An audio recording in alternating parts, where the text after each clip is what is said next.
नमस्कार दोस्तों, देखो सीखो स्टडी में आप सभी लोगों का स्वागत है। दोस्तों सामान्य ज्ञान का सेट नंबर 17 आ चुका है। यूपी ट्रिपल सी पीटी के लिए, यूपी पुलिस के लिए, यूपी ट्रिपल सी का जूनियर असिस्टेंट या फिर VPO, railway, SSC, GD, MTS, tradesman, group D, RPF, Delhi police, कोई भी आप दोस्तों एग्जाम देने जा रहे हैं सबके लिए इंपॉर्टेंट होगा और सभी प्रतियोगी परीक्षाओं के लिए इंपॉर्टेंट होगा। और 100% दोस्तों जो है जो हम सीरीज चला रहे हैं इससे क्वेश्चन फंसने के चांसेस हैं।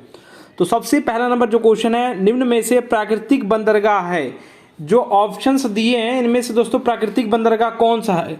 तो याद रखिएगा, प्राकृतिक जो बंदरगाह है वो आपका विशाखापत्तनम है। ठीक है, ये दोस्तों जो है भारत का गहरा भी आएगा तो आप लिखिएगा और प्राकृतिक भी बंदरगाह है।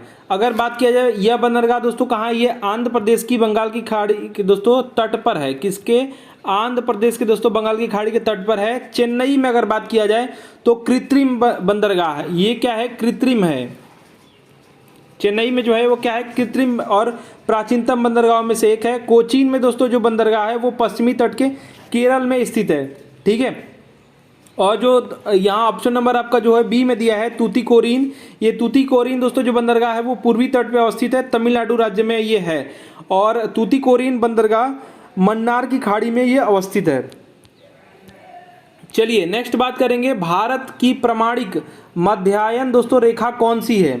तो प्रमाणिक जो मध्यायन रेखा पूछा जा रहा है तो याद रखिएगा जो है ऑप्शन नंबर डी हो जाएगा 82.30, यानी दोस्तों जो है कह सकते हैं कि 82.5 दोस्तों जो है डिग्री पूर्वी देशांतर। ठीक है, पूर्वी देशांतर।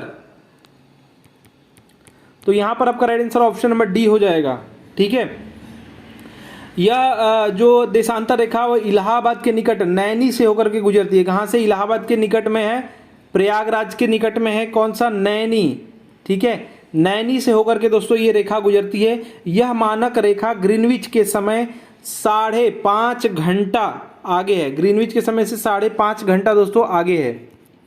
यह मानक रेखा दोस्तों उत्तर प्रदेश, मध्य प्रदेश, छत्तीसगढ़, उड़ीसा, आंध्र प्रदेश से होकर के गुजरती है। किससे? उत्तर प्रदेश, मध्य प्रदेश, छत्तीसगढ़, उड़ीसा और आंध्र प्रदेश। ठीक है, आपके 5 राज्य से होकर के ये गुजरती है। रूस से दोस्तों 11 मानक रेखा तथा यूएसए से 5 मानक रेखा है। ठीक है, नेक्स्ट बात करेंगे, भारत में पश्चिमी तट पर भारी वर्षा लेकिन दक्षिणी पठार में बहुत कम वर्षा क्यों होता है? ऐसा क्यों होता है ये पूछा जा रहा है आपसे कि जो है भारत में जो पश्चिमी तट पर दोस्तों भारी वर्षा होता है और दक्षिणी पठार पर दोस्तों जो है कम वर्षा होता है। ऐसा क्यों होता है? तो दोस्तों इसका जो कारण है, दक्षिणी पठार पर दोस्तों जो है पवन विमुख दल पर ये हैं। ठीक है, तो इसका जो ऑप्शन नंबर सही हो जाएगा वो ए हो जाएगा। विमुख दल पर, दक्षिणी पठार पर दोस्तों ये जो है पवन है या फिर हवा कह सकते हैं, विमुख दल पर है। तो ऑप्शन में ए राइट आंसर हो जाएगा। और दक्षिणी पठार पर दोस्तों जो विमुखी ढाल पर ये स्थित है, दक्षिणी जो पठार है वो क्या है? विमुखी ढाल पर है। इससे क्या होता है दोस्तों? क्षेत्र वृष्टि छाया क्षेत्र में ये पड़ जाता है। ठीक है, जिसके कारण दोस्तों यहाँ पर जो है कम वर्षा होती है। उदाहरण मुंबई की अपेक्षा में दोस्तों पुणे में देखिए तो कम वर्षा होता है, मुंबई में ज़्यादा होता है। चलिए नेक्स्ट बात करेंगे, नगरीय जो है गरीबी उपशमन हेतु निम्न में से कौन सा कार्यक्रम प्रबंधन किए गए? कौन से कार्यक्रम का दोस्तों प्रबंधन हुआ है नगरीय गरीबी उपशमन के लिए? ये श ऐसे रहेगा। ठीक है, उपशमन के लिए दोस्तों जो किया गया है वो है आपका नगरीय गरीबी के लिए दोस्तों स्वरोजगार कार्यक्रम 1986 बिल्कुल ये वाला किया गया था। और जवाहर रोजगार योजना आपका जो है 89 हो जाएगा, ये भी सही है। स्वर्ण जयंती शहरी योजना आपका 1997 हो जाएगा, ये बिल्कुल ये सभी सही है। तो यहाँ पर जो आंसर हो जाएगा वो आपका डी हो जाएगा, उपरोक्त सभी। ठीक है, और जो है ये तीनों ये राइट आंसर हो जाएगा। और स्वर्ण जयंती 1997 दोस्तों जो है ये भारत में एक केंद्र प्रायोजित जो है योजना है और इसकी स्थापना 1 दिसंबर जो है 1997 को दोस्तों ये लागू हुई, याद रखिएगा। नेक्स्ट बात करेंगे, भारत में घाटे की वित्त व्यवस्था किसके लिए संसाधनों को बढ़ावा देने के लिए उपयोग की जाती है? तो दोस्तों जो घाटे की वित्त व्यवस्था है वो दोस्तों सार्वजनिक आय और व्यय के बीच अंतर को कम करने के लिए किया जाता है। क्या करता है? सार्वजनिक आय और व्यय के बीच जो अंतर है इसको कम करने के लिए किया जाता है भारत में घाटे का वित्त व्यवस्था। ठीक है, ये पूछा गया किसको बढ़ाने के लिए, तो ये इसका राइट आंसर हो जाएगा बी। नेक्स्ट बात करेंगे, राजकोषीय घाटे से क्या तात्पर्य है? तो जो राजकोषीय घाटा है दोस्तों इसका होता है कुल व्यय माइनस कुल, ये कल हो गया है, कुल आय। तो दोस्तों यही इसका राइट आंसर हो जाएगा, कुल व्यय माइनस कुल आय, यानी राजस्व प्राप्तियां और प्लस आपका ऋण की वसूली प्लस विनिवेश की प्राप्ति। तो ये दोस्तों आपका ऑप्शन नंबर क्या राइट आंसर हो जाएगा, ए हो जाएगा। चलिए नेक्स्ट बात करेंगे, डिमांड ड्राफ्ट को दोस्तों क्रॉस क्यों किया जाता है। जो डिमांड ड्राफ्ट है इसको क्रॉस क्यों करते हैं, तो ताकि इसलिए करते हैं कि जो भुगतान है वो बैंकों द्वारा किया जा सके। क्यों भुगतान जो है बैंकों द्वारा किया जा सके, इसके लिए क्रॉस करते हैं डिमांड ड्राफ्ट या फिर डीडी जिसको कहते हैं आप लोग, ठीक है। और इसी में कुछ इंपॉर्टेंट पॉइंट सुन लीजिए। चेक जो है एक प्रकार का विनिमय दोस्तों पत्र है, यानी बिल ऑफ एक्सचेंज है, ठीक है, जो एक जो है निर्दिष्ट या विशिष्ट बैंक के ऊपर आहरित होती है तथा जो है बैंक पर जो है जिसका भुगतान करना होता है मांग होता है ये, ठीक है। चेक के दोस्तों 3 पक्ष होता है, एक आहर्ता यानी कि ड्रॉअर, और एक होता है बैंक यानी ड्रॉवी, और एक होता है चेक धारक यानी पेई, ठीक है। चलिए नेक्स्ट देखिए, राज्य नियंत्रित उद्योगों को किस नाम से संबोधित किया जाता है। राज्य नियंत्रित जो उद्योग हैं इनको किस चीज़ के लिए संबोधित करते हैं, तो इसको जो है सार्वजनिक उपक्रम भी कहते हैं, लोक उपक्रम भी कहते हैं और राजकीय उपक्रम भी कहते हैं। तो यहाँ पर जो आंसर हो जाएगा वो आपका डी हो जाएगा, सभी हो जाएगा, ठीक है, सभी। क्योंकि दोस्तों जो राज्य नियंत्रित उद्योग होते हैं इसमें जो सभी वाला होगा, क्योंकि सार्वजनिक भी कहते हैं, और जो ये चीज़ है मेन याद रखिएगा, समाजवादी जो व्यवस्था है वो राज्य नियंत्रित होता है या फिर सरकार नियंत्रित होता है, और जो है पूंजीवादी जो व्यवस्था होता है वो होता है बाजार नियंत्रित। तो याद रखिएगा, ये भी पॉइंट बहुत बार एग्जाम में आता है। नेक्स्ट देखिए, नेक्स्ट क्वेश्चन है, भारतीय संविधान की संघीय स्वरूप किससे प्रभावित है। तो संघीय स्वरूप दोस्तों कहाँ से लिया गया अगर कहा जाए, या किससे प्रभावित है, तो ये कनाडा से प्रभावित है। कहाँ से, कनाडा से संघीय जो है क्या स्वरूप जो है प्रभावित है। आप जानते हैं दोस्तों कि जो है क्या है, हमारे जो भी संविधान बना है वो 1935 से लेकर के जो ब्रिटिश वाला है और जो अधिनियम है उससे लेकर के और बहुत सारे देशों के क्या किया गया है, संविधान से लिया गया है। तो ये जो आपका राइट आंसर क्या हो जाएगा इसमें, जैसे कि आपका आयरलैंड से क्या नीति निर्देशक तत्व है, संयुक्त राज्य अमेरिका से मौलिक आपका अधिकार है, ऐसे करके बहुत सारी चीज़ें हैं जो अलग अलग देशों से लिया गया। इसमें कनाडा हो जाएगा संघीय स्वरूप। नेक्स्ट बात करेंगे, यदि राष्ट्रीय आपातकाल घोषित किया जाता है तो उसे प्रत्येक कितने समय बाद संसद का अनुमोदन प्राप्त करना आवश्यक है। बोला जा रहा है कि यदि जो है राष्ट्रीय आपातकाल घोषित किया जाता है तो उसे प्रत्येक कितने समय बाद जो है संसद का अनुमोदन प्राप्त करना आवश्यक है।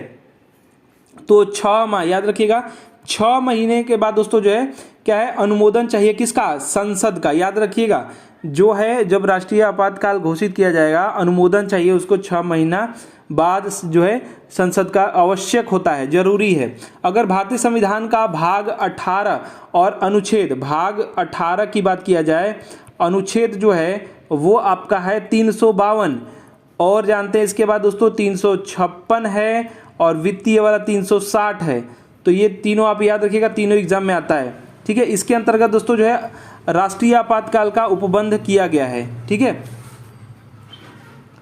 चलिए नेक्स्ट बात करेंगे, जो भारत में आपातकाल है दोस्तों ये 3 समय लगा हुआ है, इसको भी याद करिएगा। 62 में चीन का जब आक्रमण हुआ था, और 71 में बांग्लादेश को लेकर के पाकिस्तान से जो युद्ध होने की स्थिति थी उसमें, और 75 में, देखिए 62 में, 71 में और 75 में आंतरिक आपात जो है देश में अशांति के आधार पर किया गया था। नेक्स्ट बात करेंगे, भारतीय संविधान का जो है 31B कुछ अधिनियमों और विनियमों का यहाँ पर होना चाहिए, ठीक है। जो मान्यकरण है ये किससे रिलेटेड है, तो दोस्तों जो भारत में अगर बात किया जाए तो जो मौलिक अधिकार है नागरिक के, इसी से ये रिलेटेड है। याद रखिएगा मौलिक अधिकार से रिलेटेड है ये, डी यहाँ पर राइट आंसर हो जाएगा, ठीक है।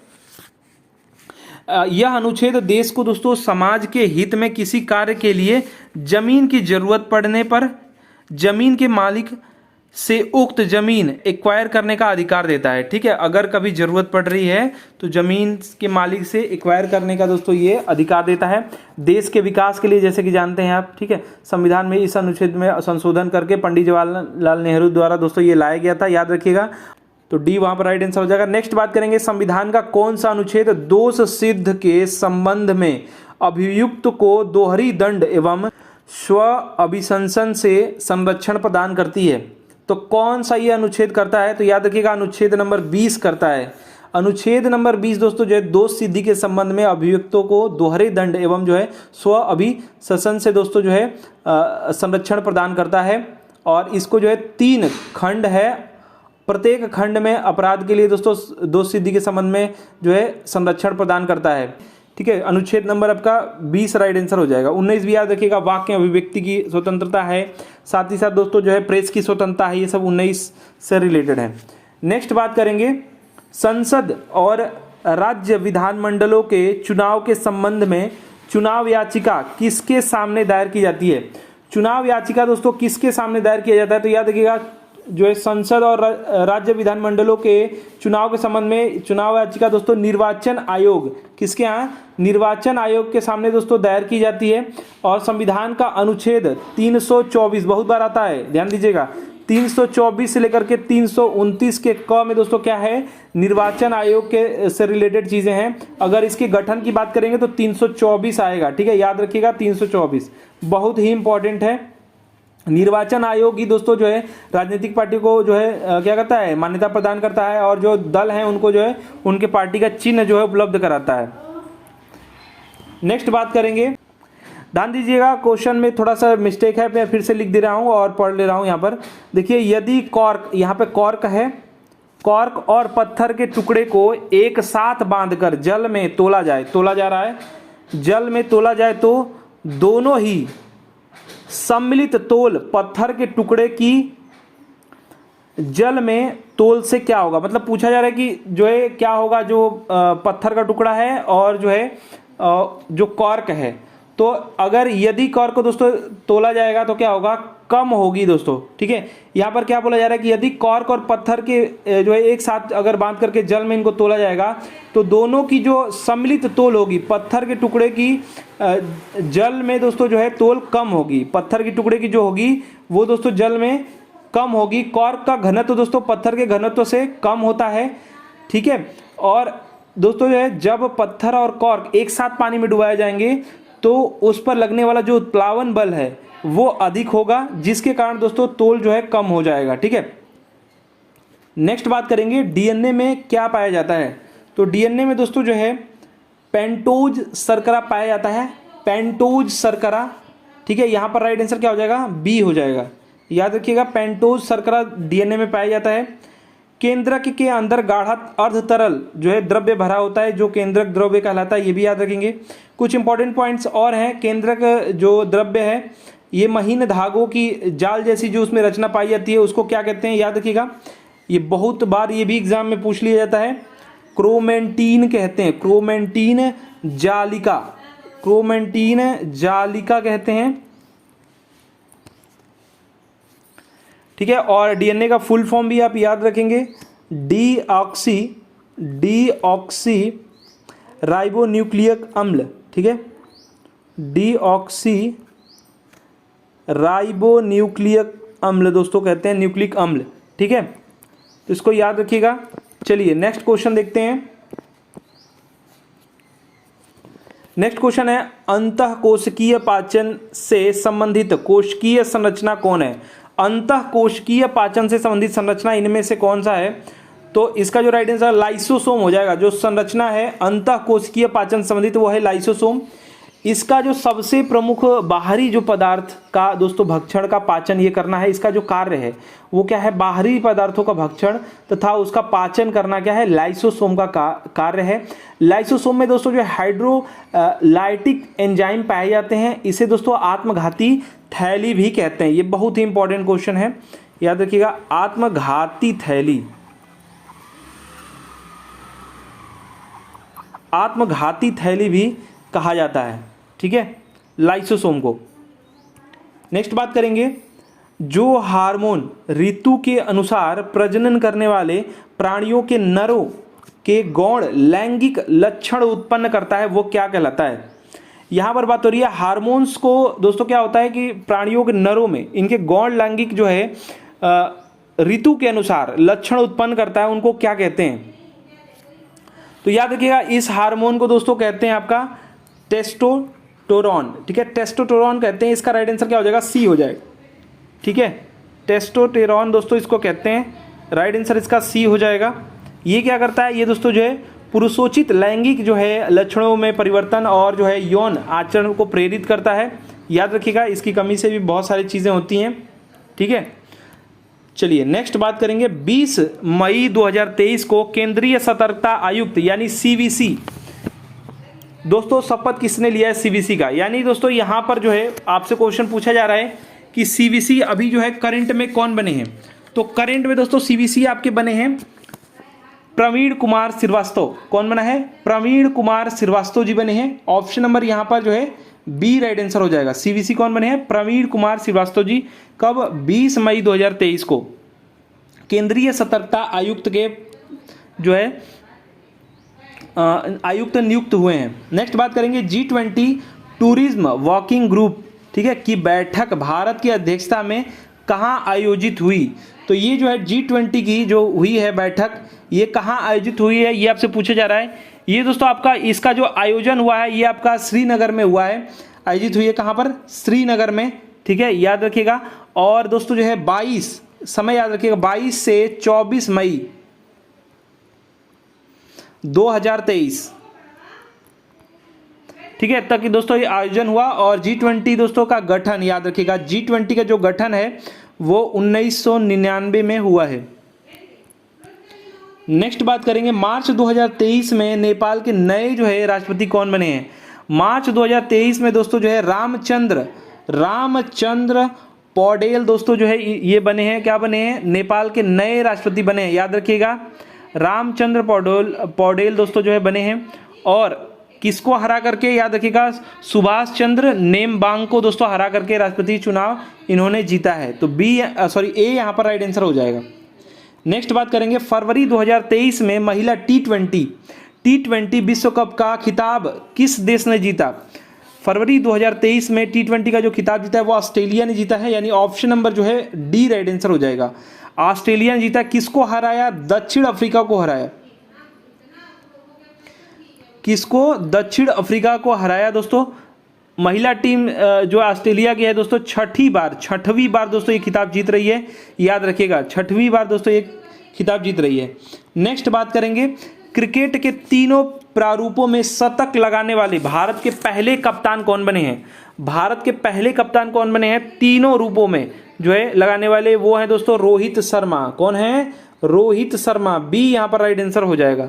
रोहित शर्मा ने ऑस्ट्रेलिया के खिलाफ दोस्तों जो है टेस्ट मैच नागपुर में जो है शतक लगाकर ये उपलब्धि जो है हासिल की। नेक्स्ट बात करेंगे, भारत का पहला संविधान साक्षर जिला कौन बन गया है। संविधान साक्षर जिला दोस्तों पूछा जा रहा है, तो याद रखिएगा यहाँ पर केरल हो गया है। और जो यहाँ पर जिला है वो है कोल्लम जिला केरल। कहाँ पर है, ये केरल में है, याद रखिएगा, केरल में है। कोल्लम जिला का दोस्तों जो पुराना नाम है वो क्या है, देसिंग, ठीक है, देसिंग नाडु। क्या है, देसिंग नाडु, या फिर इसको जो है क्विलोन भी कहते हैं, क्विलोन, ठीक है। तो कोल्लम यहाँ पर राइट आंसर हो जाएगा। नेक्स्ट बात करेंगे, सेकेंड लास्ट क्वेश्चन है, जनवरी 2023 में लॉन्च किए गई दोस्तों जो पुस्तक है जादूनामा। क्या नाम है पुस्तक का, जादूनामा। इसके राइटर पूछा जा रहा है कि लेखक कौन है। तो याद रखिएगा, जावेद अख्तर। एक तो जादूनामा ज से है और जावेद अख्तर भी ज से है, तो ऐसे कोरिलेट करके याद कर लीजिएगा, क्योंकि ये पूछा जाने वाला क्वेश्चन है, जनवरी 2023 का करंट है, पूछा जाएगा, ठीक है। तो यहाँ पर आपका राइट आंसर हो जाएगा सी, जादूनामा दोस्तों जो है कि राइटर कौन है, जावेद अख्तर। इस पुस्तक का जो विमोचन है वो अरविंद मंडलोई ने किया, ठीक है। नेक्स्ट और लास्ट जो क्वेश्चन है, अप्रैल 2023 में अन्नपूर्णा पर्वत पर चढ़ने वाले पहले भारतीय पेशेवर पर्वतारोही कौन बने हैं। तो जो पहले बने हैं वो है अर्जुन वाजपेयी। कौन बना है, अर्जुन वाजपेयी दोस्तों बने हैं, ठीक है। अप्रैल 2023 में अन्नपूर्णा पर्वत पर चढ़ने वाले पहले भारतीय पेशेवर पर्वतारोही दोस्तों अर्जुन वाजपेयी बन गए हैं। याद रखिएगा, अन्नपूर्णा जो पर्वत है दुनिया का जब बात करेगा तो 10वां दोस्तों ऊंचा पर्वत है, और इनकी ऊंचाई जो है वो 80-91 मीटर में है। दोस्तों जो है आपका सेट नंबर आपका 17 था। आशा करते हैं दोस्तों कि हमारा प्रयास, हमारा वीडियो पसंद आया होगा। वीडियो को अधिक से अधिक लाइक शेयर कीजिएगा और मिलते हैं नेक्स्ट वीडियो में नेक्स्ट प्रैक्टिस सेट के साथ। तब तक के लिए धन्यवाद। Like and share. धन्यवाद।